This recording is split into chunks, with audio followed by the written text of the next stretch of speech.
సంఖ్యాకాండము 24వ అధ్యాయం.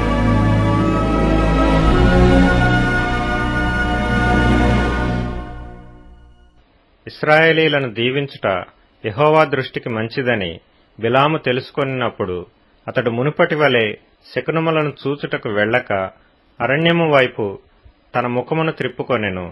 బిలాము కన్నులెత్తి ఇశ్రాయేలీలు తమ తమ గోత్రముల చొప్పున దిగియుండుట చూచినప్పుడు దేవుని ఆత్మ అతని మీదకు వచ్చెను.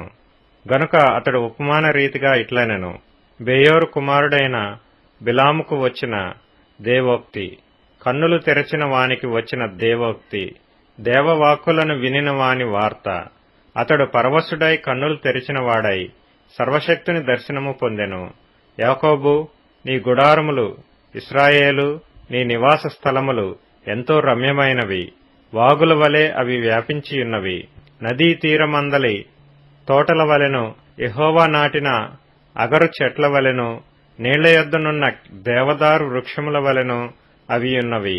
నీళ్లు అతని బొక్కెనల నుండి కారును. అతని సంతతి బహు జలముల యొద్ద నివసించును. అతని రాజు అగగు కంటే గొప్పవాడగును. అతని రాజ్యము అధికమైనదగును. దేవుడు ఐగుప్తులో నుండి అతని రప్పించెను. గురుపోతు వేగము కంటే వేగము అతనికి కలదు. అతడు తన శత్రువులైన జనులను భక్షించును, వారి ఎముకలను విరుచును, తన బాణములతో వారిని గుచ్చును. సింహము వలెను, ఆడుసింహము వలెను అతడు కృంగి పండుకొనెను. అతనిని లేపువాడెవడు? నిన్ను దీవించువాడు దీవింపబడును, నిన్ను శపించువాడు శపింపబడును. అప్పుడు బాలాకు కోపము బిలాము మీద మండెను. గనుక అతడు తన చేతులు చరుచుకొని బిలాముతో, నా శత్రువులను శపించుటకు నిన్ను పిలిచితిని గాని నీవు ఈ ముమ్మారు వారిని పూర్తిగా దీవించితివి. కాబట్టి నీవు ఇప్పుడు నీ చోటికి వేగముగా వెళ్ళుము. నేను నిన్ను మిక్కిలి గణపరచెదనని చెప్పితిని గాని యెహోవా నీవు ఘనత పొందకుండా ఆటంకపరచెనెను. అందుకు బిలాము బాలాకుతో, బాలాకు తన ఇంటెడు వెండి బంగారములను నాకిచ్చినను నా ఇష్టము చొప్పున మేలైనను కీడైనను చేయుటకు యెహోవా సెలవిచ్చిన మాటను మేరలేను. యెహోవా ఏమి సెలవిచ్చునో అదే పలికెదనని నీవు నా యొద్దకు పంపిన నీ దూతలతో నేను చెప్పలేదా? చిత్తగించుము, నేను నా జనుల యొద్దకు వెళ్ళుచున్నాను. అయితే కడపటి దినములలో ఈ జనులు నీ జనులకేమి చేయుదురో అది నీకు విశదపరచెదను రమ్మని చెప్పి ఉపమాన రీతిగా ఇట్లనెను: బెయోరు కుమారుడైన బిలాముకు వచ్చిన దేవోక్తి, కన్నులు తెరిచిన వానికి వచ్చిన దేవోక్తి, దేవవాక్కులను వినిన వాని వార్త, మహోన్నతుని విద్య నెరిగిన వాని వార్త. అతడు పరవశుడై కన్నులు తెరిచిన వాడై సర్వశక్తుని దర్శనము పొందెను. ఆయనను చూచుచున్నాను గాని ప్రస్తుతమున నున్నట్టు కాదు, ఆయనను చూచుచున్నాను గాని సమీపమున నున్నట్టు కాదు. నక్షత్రము యాకోబులో ఉదయించును, రాజదండము ఇశ్రాయేలులో నుండి లేచును.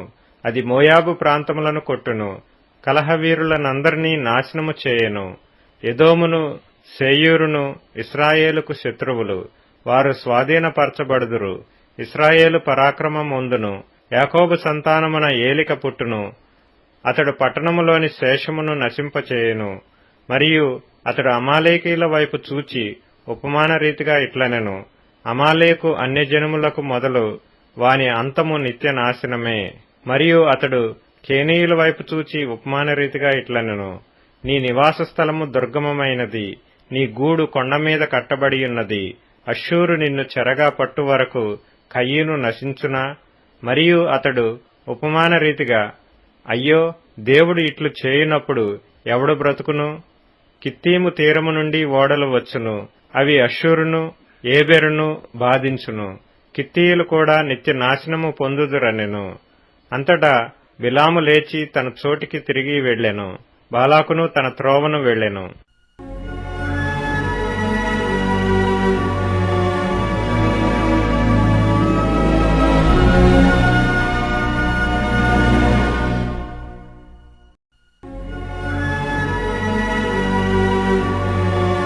సంఖ్యాకాండము 25వ అధ్యాయం.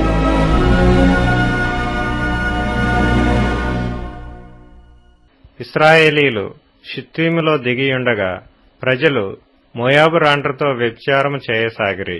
ఆ స్త్రీలు తమ దేవతల బలులకు ప్రజలను పిలువగా వీరు భోజనము చేసి వారి దేవతలకు నమస్కరించిరి. అట్లు ఇశ్రాయేలీయులు బయల్పెయోరుతో కలుసుకొనినందున వారి మీద యెహోవా కోపము రగులుకొనెను. అప్పుడు యెహోవా మోషేతో ఇట్లనెను, నీవు ప్రజల అధిపతులనందరినీ తోడుకొని యెహోవా సన్నిధిని సూర్యునికి ఎదురుగా వారిని ఉరితీయుము. అప్పుడు యెహోవా కోపాగ్ని ఇశ్రాయేలీయుల మీద నుండి తొలగిపోవునని చెప్పెను. కాబట్టి మోషే ఇశ్రాయేలీయుల న్యాయాధిపతులను పిలిపించి, మీలో ప్రతివాడును బయల్పెయోరుతో కలుసుకొనిన తన తన వశంలోని వారిని చంపవలెనని చెప్పెను. ఇదిగో మోషే కన్నుల ఎదుటను ప్రత్యక్షపు గుడారము యొక్క ద్వారమునొద్ద ఏడ్చుచుండిన ఇశ్రాయేలీయుల సర్వసమాజము యొక్క కన్నుల ఎదుటను ఇశ్రాయేలీయులలో ఒకడు తన సహోదరుల యొద్దకు ఒక మిద్యాను స్త్రీని తోడుకొని వచ్చెను. యాజకుడైన అహరోను మనమడును ఎలియాజరు కుమారుడునైన ఫీనెహాసు అది చూచి సమాజము నుండి లేచి ఈటెను చేత పట్టుకొని పడకచోటికి ఆ ఇశ్రాయేలీయుని వెంబడి వెళ్లి ఆ ఇద్దరిని అనగా ఆ ఇశ్రాయేలీయుని ఆ స్త్రీని కడుపులో గుండా దూసిపోవునట్లు పొడిచెను. అప్పుడు ఇశ్రాయేలీయులలో నుండి తెగులు నిలిచిపోయెను. 24,000 మంది ఆ తెగులు చేత చనిపోయిరి. అప్పుడు యెహోవా మోషేకు ఇలాగు ఆజ్ఞ ఇచ్చెను, యాజకుడైన అహరోను మనమడును ఎలియాజరు కుమారుడునైన ఫీనెహాసు వారి మధ్యను నేను ఓర్వలేని దానిని తాను ఓర్వలేకపోవట వలన ఇశ్రాయేలీయుల మీద నుండి నా కోపము మళ్లించెను గనక నేను ఓర్వలేక ఇండియు ఇశ్రాయేలీయులను నశింపచేయలేదు. కాబట్టి నీవు అతనితో ఇట్లనము, అతనితో నేను నా సమాధాన నిబంధనను చేయుచున్నాను. అది నిత్యమైన యాజక నిబంధనగా అతనికిని అతని సంతానమునకును కలిగియుండును. ఏలయనగా అతడు తన దేవుని విషయమందు ఆసక్తి గలవాడై ఇశ్రాయేలీయుల నిమిత్తము ప్రాయశ్చిత్తము చేసెను. చంపబడిన వాని పేరు జిమ్రి. అతడు షిమ్యోనీయులలో తన పితరుల కుటుంబమునకు ప్రధాని అయిన సాలు కుమారుడు. చంపబడిన స్త్రీ పేరు కొజ్బి. ఆమె నూరు కుమార్తె. అతడు మిద్యానీయులలో ఒక గోత్రమునకును తన పితరుల కుటుంబమునకును ప్రధాని అయి ఉండెను. మరియు యెహోవా మోషేకు ఈలాగు సెలవిచ్చెను, మిద్యానీయులు తమ తంత్రముల వలన మీకు బాధకులై ఉన్నారు. వారిని బాధపెట్టి హతము చేయుడి. వారు తంత్రములు చేసి పెయోరు సంతతిలోను తెగులు దినమందు పెయోరు విషయములో చంపబడిన తమ సహోదరియు మిద్యానీయుల అధిపతి కుమార్తెయునైన కొజ్బీ సంగతిలోను మిమ్మును మోసపుచ్చిరి.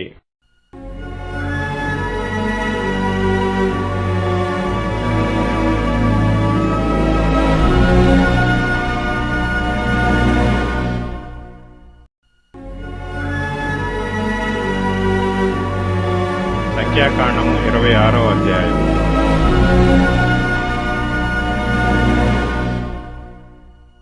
ఆ తెగులు పోయిన తరువాత యెహోవా మోషేకును యాజకుడగు అహరోను కుమారుడైన ఎలియాజరుకును ఇలాగు సెలవిచ్చెను, మీరు ఇశ్రాయేలీయుల సర్వ సమాజములోను 20 ఏండ్లు మొదలుకొని పైప్రాయము కలిగి ఇశ్రాయేలీయులలో సేనగా బయలువెళ్ళు వారందరి సంఖ్యను వారి వారి పితరుల కుటుంబములను బట్టి వ్రాయించుడి. కాబట్టి 20 ఏండ్లు మొదలుకొని పైప్రాయము గలవారిని లెక్కింపుడని యెహోవా మోషేకును ఐగుప్తు దేశము నుండి వచ్చిన ఇశ్రాయేలీయులకును ఆజ్ఞాపించినట్లు మోషేయు యాజకుడగు ఎలియాజరును ఇశ్రాయేలీయులు మోయాబు మైదానములలో యెరికో యొద్దనున్న యొర్దాను దగ్గర నుండగా జనసంఖ్యను చేయుడని వారితో చెప్పిరి. ఇశ్రాయేలు తొలిచూలు రూబేను. రూబేను పుత్రులలో హనోకీయులు హనోకు వంశస్థులు, పల్లువీయులు పల్లు వంశస్థులు, హెస్రోనీయులు హెస్రోను వంశస్థులు, కర్మీయులు కర్మీ వంశస్థులు. వీరు రూబేనీయుల వంశస్థులు. వారిలో లెక్కింపబడిన వారు 43,530 మంది. పల్లు కుమారుడు ఏలీయాబు. ఏలీయాబు కుమారులు నెమూయేలు, దాతాను, అబీరాము. కోరహు తన సమూహములో పేరు పొందినవాడు. అతని సమాజము యెహోవాకు విరోధముగా వాదించినప్పుడు సమాజములో మోషే అహరోనులకు విరోధముగా వాదించిన దాతాను అబీరాములు వీరు.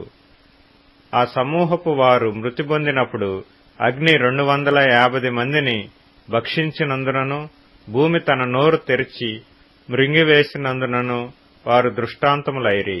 అయితే కోరహు కుమారులు చావలేదు. షిమ్యోను పుత్రుల వంశములలో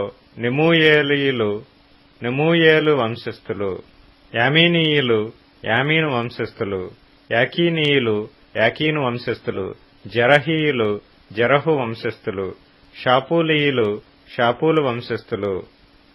ఇవి షిమ్యోనీయుల వంశములు. వారు 22,200 మంది. గాదుపుత్రుల వంశములలో సెపోనీయులు సెపోను వంశస్థులు, హగ్గీయులు హగ్గీ వంశస్థులు, షూనీయులు షూనీ వంశస్థులు, ఓజనీయులు ఓజని వంశస్థులు, ఏరీయులు ఏరీ వంశస్థులు, ఆరోదీయులు ఆరోదు వంశస్థులు, ఆరేలీయులు ఆరేలీ వంశస్థులు. వీరు గాదీయుల వంశస్థులు. వ్రాయబడిన వారి సంఖ్య చొప్పున వీరు 44,500 మంది. యూదాకుమారులు ఏరును ఓనానును కనాను దేశంలో మృతి పొందిరి. యూదావారి వంశములలో షేలాహీయులు షేలా వంశస్థులు, పెరెసీయులు పెరెసు వంశస్థులు, జరహీయులు జరహు వంశస్థులు. పెరెసీయులలో హెస్రోనీయులు హెస్రోను వంశస్థులు, హామూలీయులు హామూలు వంశస్థులు. వీరు యూదీయుల వంశస్థులు. వ్రాయబడిన వారి సంఖ్య చొప్పున వీరు 76,500 మంది. ఇస్సాకారు పుత్రుల వంశస్థులలో తోలాహీయులు తోలా వంశస్థులు, పువ్వీయులు పువ్వా వంశస్థులు, యాషూబీయులు యాషూబు వంశస్థులు, షిమ్రోనీయులు షిమ్యోను వంశస్థులు. వీరు ఇస్సాకారీయుల వంశస్థులు. వ్రాయబడిన వారి సంఖ్య చొప్పున వీరు 64,500 మంది.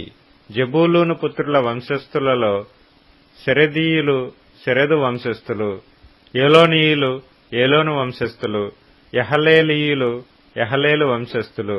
వ్రాయబడిన వారి సంఖ్య చొప్పున వీరు 60,500 మంది.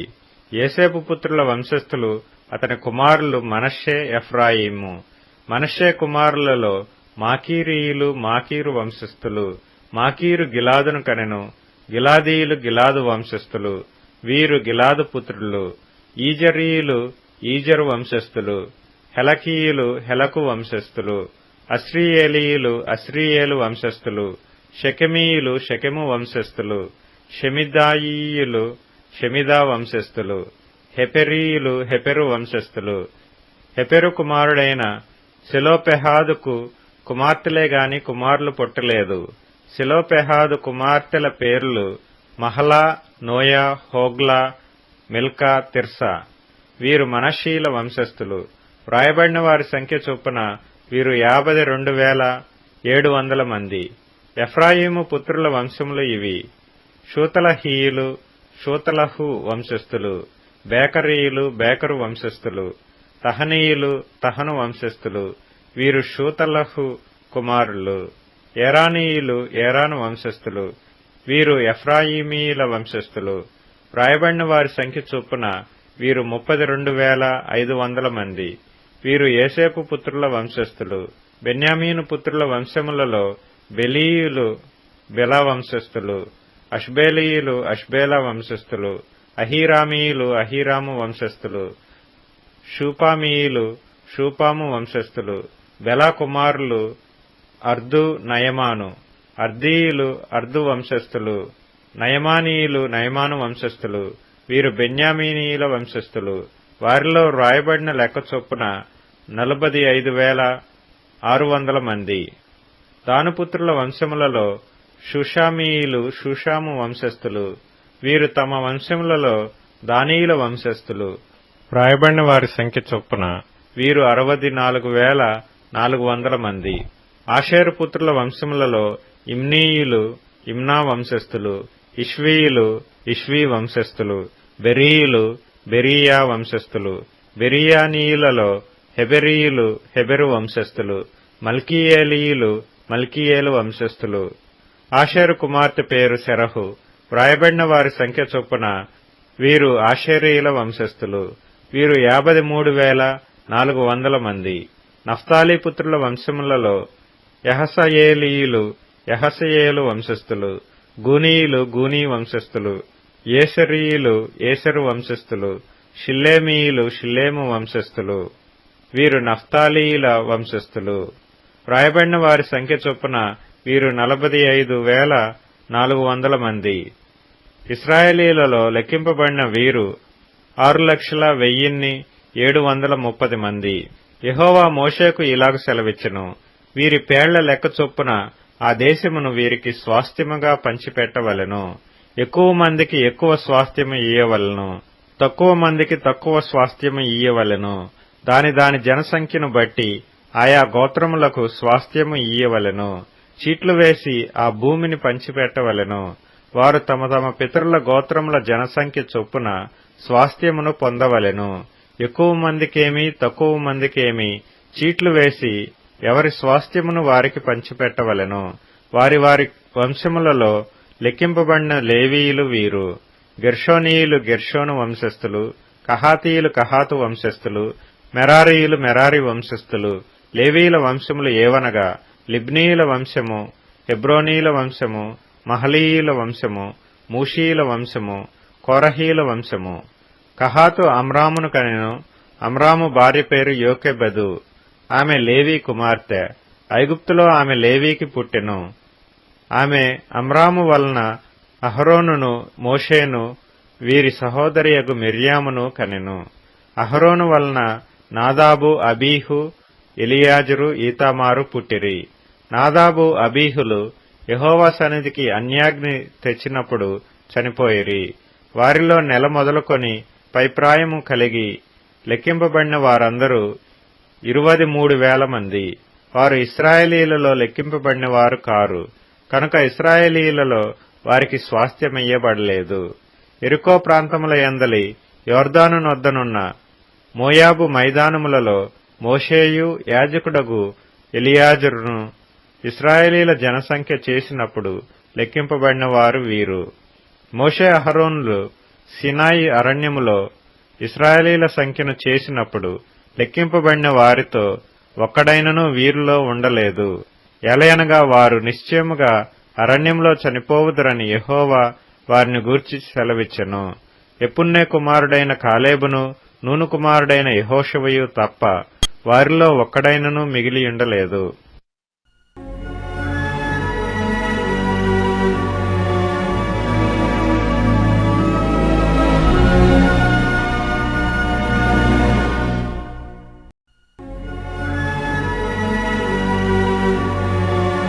సంఖ్యాకాండము 27వ అధ్యాయం.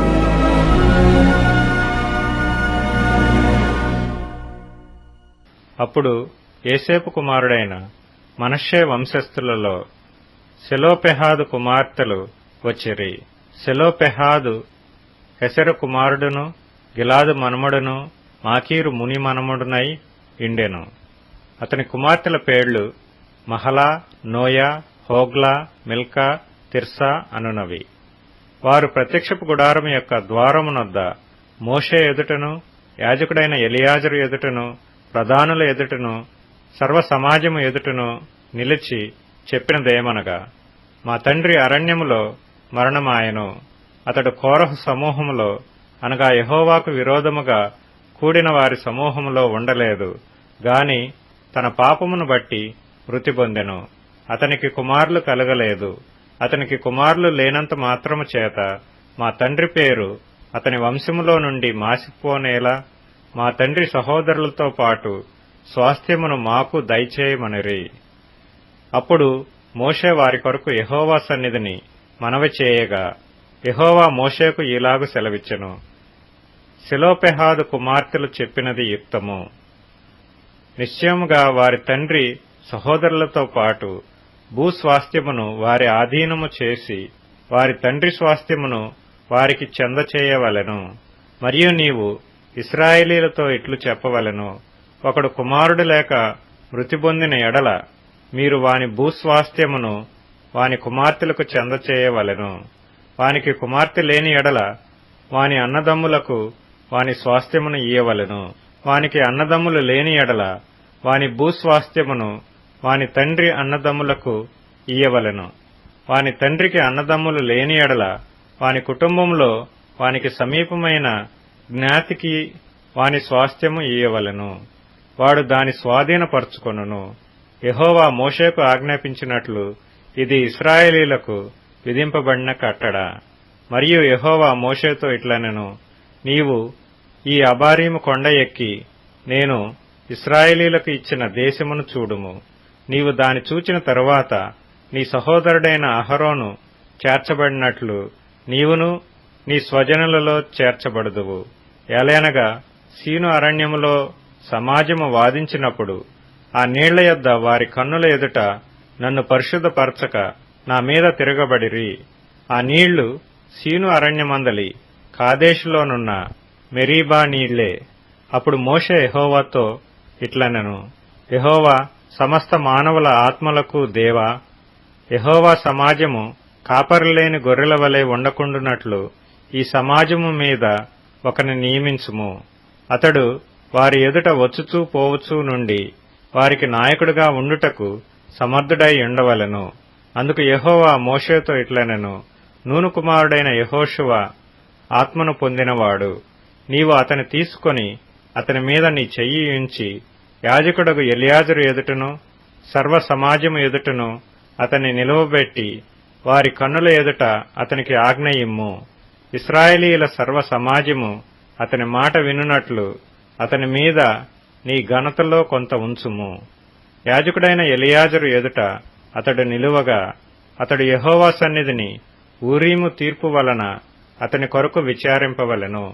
అతడును అతనితో కూడా ఇశ్రాయేలీయులందరూ అనగా సర్వ సమాజము అతని మాట చొప్పున తమ సమస్త కార్యములను జరుపుచుండవలెను. యెహోవా మోషేకు ఆజ్ఞాపించినట్లు అతడు చేసెను. అతడు యెహోషువను తీసుకొని యాజకుడైన ఎలియాజరు ఎదుటను సర్వ సమాజము ఎదుటను అతన్ని నిలువబెట్టి అతని మీద తన చేతులుంచి యెహోవా మోషే ద్వారా ఆజ్ఞాపించినట్లు అతనికి ఆజ్ఞ ఇచ్చెను.